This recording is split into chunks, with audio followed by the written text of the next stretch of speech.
Today we're going to be doing a video on eugenics. And what eugenics is, it's basically sex and reproduction control.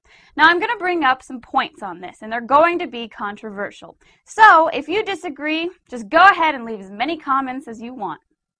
Now the first point I want to bring up is that no matter how you justify it philosophically, eugenics is selective breeding of a human being. Just like you would selectively breed a farm animal or a dog, eugenics is selectively breeding a human being. And that fact is simply inescapable. Margaret Sanger, the founder of Planned Parenthood, used to say, quote unquote, "What we want to do is breed a thoroughbred." See, it is selective breeding. So this brings up the question of who is doing the selecting.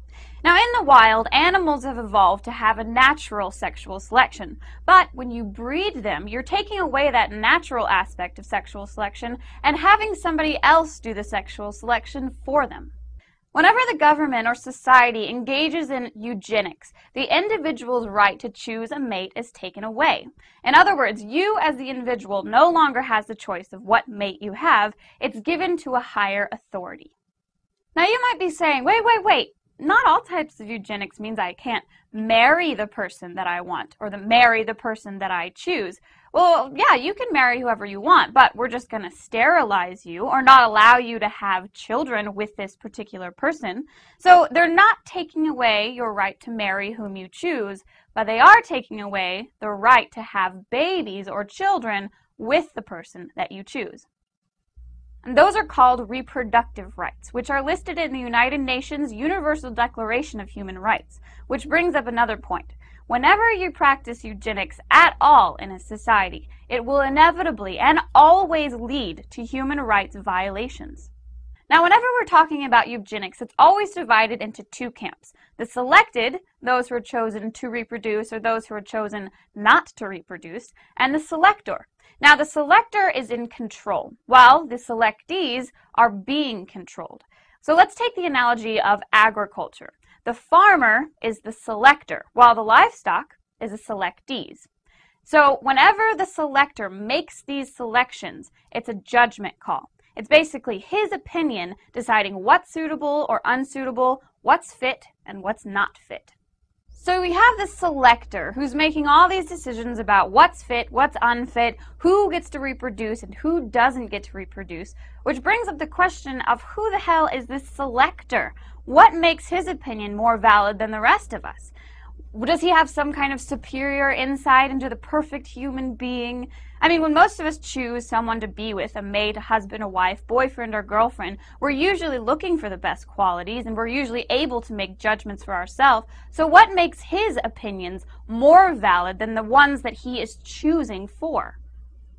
So you see, eugenics is selective breeding in human beings. That's what it is. So that brings up the question of whether or not man is to be trusted involved in eugenics.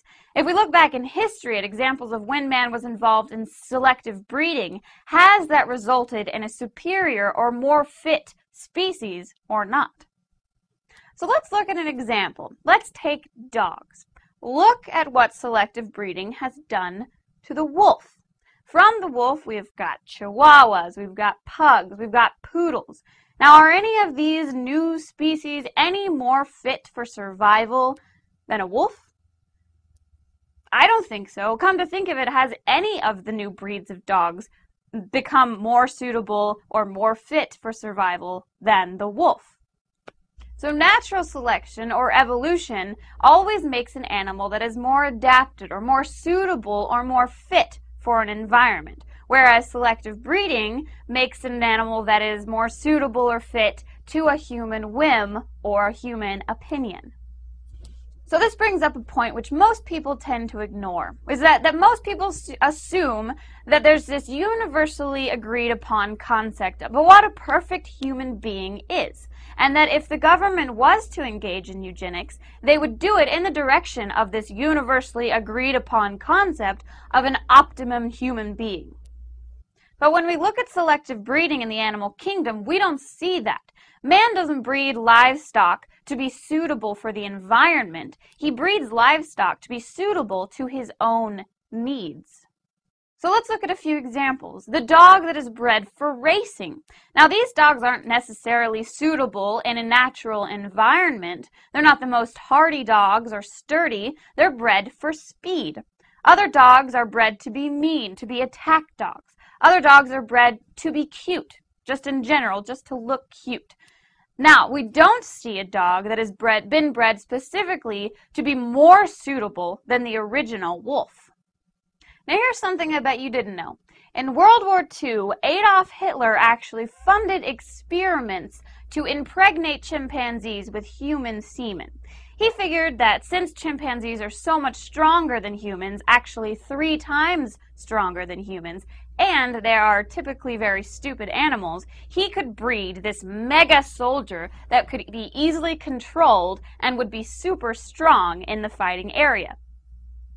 So in my opinion, if the government did start doing eugenics, we would begin to see areas of specialization, meaning we would start to see a group of people who were bred to be obedient workers, or people who were bred to be soldiers, good fighters, or people who were bred to be the beautiful ones that are used for prostitution, or there might be an intellectual elite.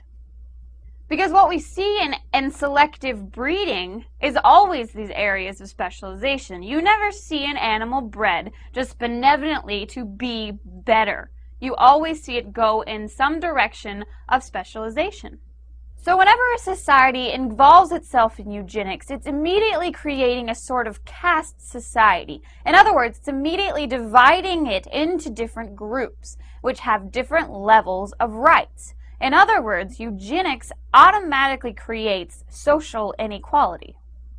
So at the onset, the beginning of eugenics, society is automatically divided into at least 2 groups. Those who are fit to reproduce and those who are unfit to reproduce. In other words, those who have the right to reproduce and those who don't have the right to reproduce.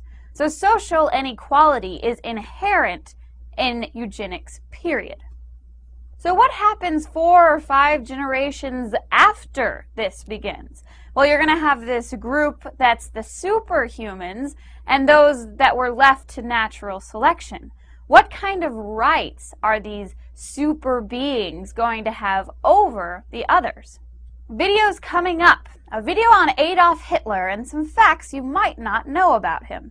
Also, cannabinoid receptors. Some people believe that there are receptors in the mind to react with marijuana. Is the mind naturally evolved to get high or not? Thank you for watching. Please rate my video and we'll see you next time. If you liked this video, we have hundreds of more alternative videos ranging from sexual health to psychology to mind control. So if you liked it, go ahead and click on me to enter the Psyche Truth channel.